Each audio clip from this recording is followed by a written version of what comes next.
Move aside, Blackfish. You ain't got nothing on this. Ecco the Dolphin. Now that's a weird game. However, instead of getting into the making of Ecco and all of its games for a Future Slopes Game Room The Complete History video, whilst researching, I found probably the most disturbing backstory of any game I've ever looked into, ever. I'm serious. It's so messed up and hard to believe that I felt it just wouldn't fit as part of one of those complete history videos and deserved its own video entirely. This is the completely fucked up inspiration behind Ecco the Dolphin. Welcome to Slopes Game Room.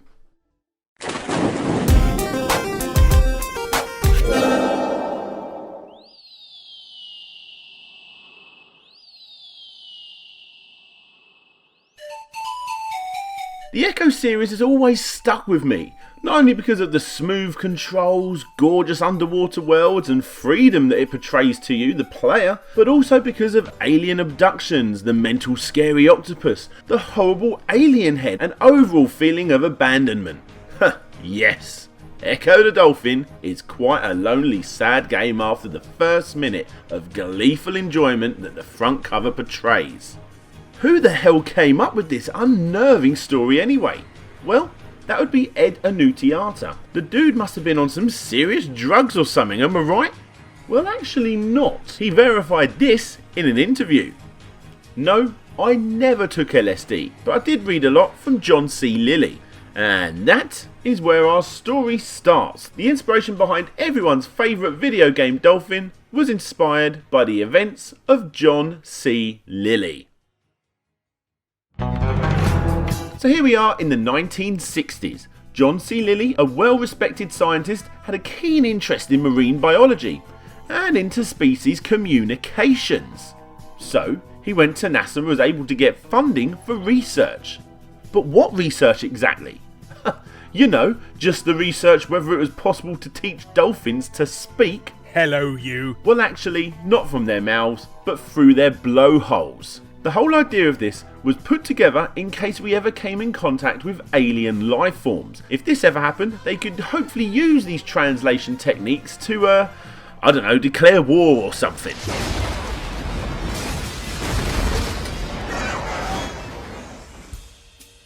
To get as close to his dolphins as possible, he actually ended up flooding a house in the Caribbean. He did this so that the dolphins could interact with him and his team. Eventually news got around and Lilly's work ended up attracting the attention of a young girl named Margaret Lovett, someone else who grew up loving dolphins.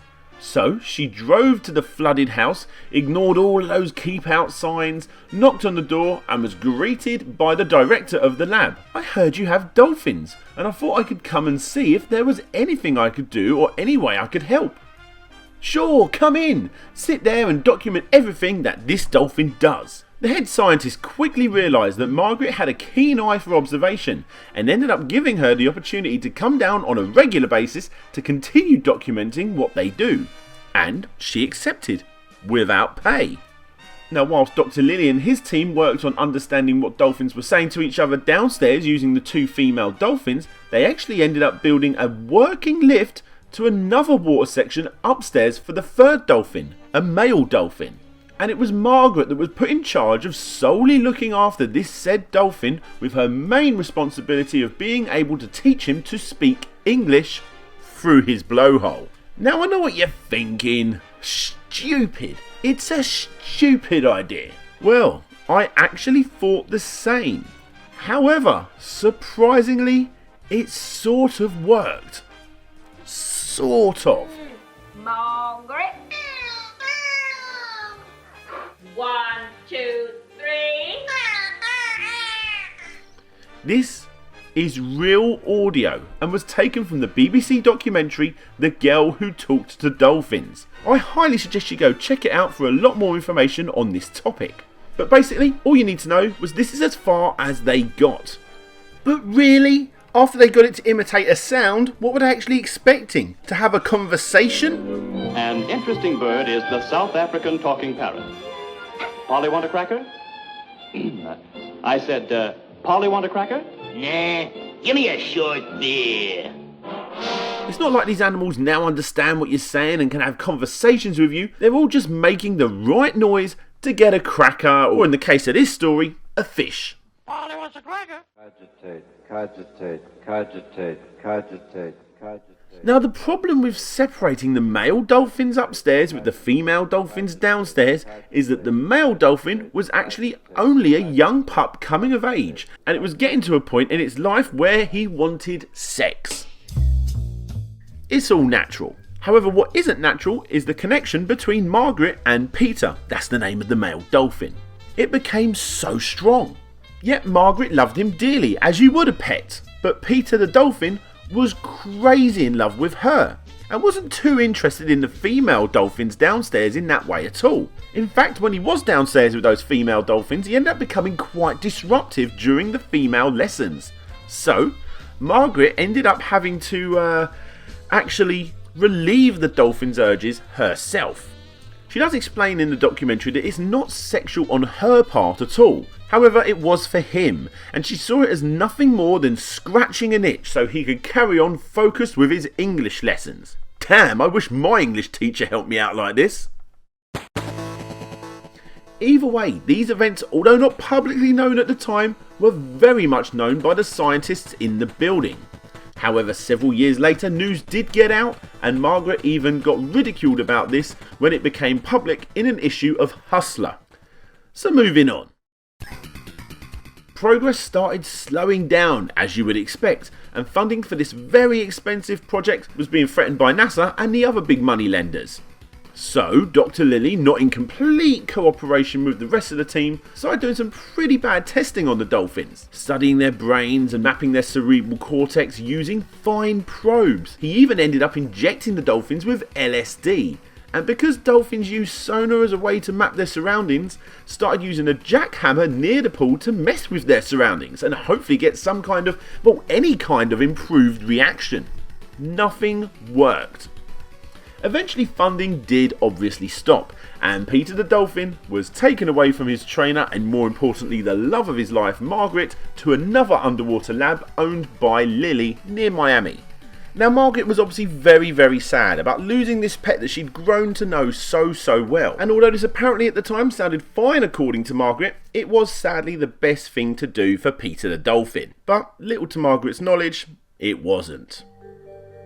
The dolphins were treated horrifically, pushed into small tanks that gave them hardly no room whatsoever, having further tests on them and swimming in their own mess. Peter the dolphin, as you would expect, found this new life in this hellhole with hardly no sunshine and away from Margaret so hard to deal with that it was believed he took a deep breath, went underwater and committed dolphin suicide. Which, although probably hard to believe for a lot of you guys out there, is something that dolphins actually, in horrific circumstances, do. And that's the tragic end of our story between Margaret and Peter. But where was Dr. Lilly when all this was going on? Well, in 1971, Dr. Lilly started getting into some pretty serious hardcore migraines. And because this was the drug-filled age of the 70s, someone suggested he should take ketamine to cure the pain. But in all honesty, back in those days, it wasn't that big of a deal to take ketamine in the first place. All Dr. Kelly knew was that as soon as he'd taken the ketamine, he recalls feeling the migraine being pushed out of his body, and he never got one again. It's a miracle. So good, in fact, that he ended up calling this life-saving drug Vitamin K. And he ended up taking it on a very regular basis. But that wasn't enough for the drug-filled dolphin-loving scientist. On top of all this, whilst high on vitamin K, he put himself in a deprivation tank to get even more psychedelic results. This was so incredibly dangerous that he almost drowned on at least one occasion, and his wife ended up actually having to resuscitate him. Now let's delve a little bit deeper into those hallucinations. Dr. Lilly actually ended up believing in his drug-filled mind that he was being contacted by aliens. That Sega connection is getting a little bit more likely now, isn't it? Well, that's not all. The extraterrestrial entity that was contacting him was called the Earth Coincidence Control Office. In other words, Ecco. So yeah, not only was Ed, the creator of Ecco the Dolphin, influenced by stories he read of Lily for his beloved video game, but the actual name of the dolphin we all know and love came from the drugged up mind of a crazy scientist that actually, in a few instances at least, tortured the same mammals that you play as in the game.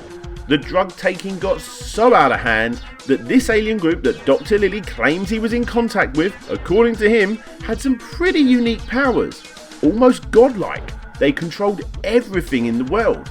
And one time, even cut off his penis. Let me just read this for you, taken right from the source of an interview with Dr. Lily. That evening, I took 150 milligrams of ketamine, and suddenly the Earth Coincidence Control Office removed my penis and handed it to me.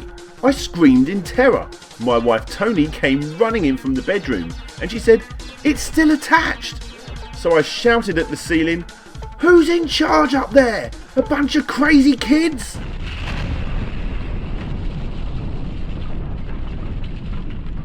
If we've learned anything from this crazy story, it's that the arcades were not lying to us. Now this story is quite the double-edged sword. Sure, all of these horrific events that I've already laid out for you have left a sour taste in the mouth of all who have heard them, but everything leading up to the point of losing that funding was actually, according to all involved, a really nice time for everybody here, especially the dolphins. And after the years of drug taking, Lily actually came to terms with what he had done and dedicated his life to freeing dolphins into their natural habitat, stating it was never his right to have dolphins in captivity working for him. Instead, his only right was to work with them in their natural habitat. And it's actually thanks to his tireless efforts, at this point in his life at least, that dolphins and other similar animals are no longer held in such confined spaces as they once were. I literally don't know what to think about this guy. Now, it's fair to say that the creator of Ecco the Dolphin, Ed Annunziata, didn't know the whole story before taking inspiration for his game, that at the time was probably primarily played by kids. Of course, I don't agree with any of the wrongdoings in this messed up slice of history, thank you very much, angry commenters.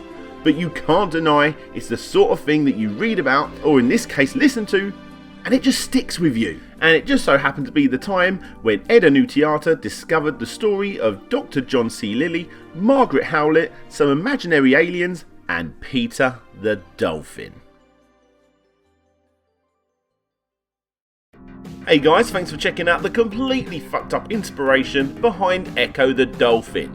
If you're checking this out over on my channel or Larry Bundy's channel, make sure you click the links above to go and subscribe and check out some of our previous videos. But for now, that's it from me. This is DJ Slope signing out, and hopefully I'll see you all next time.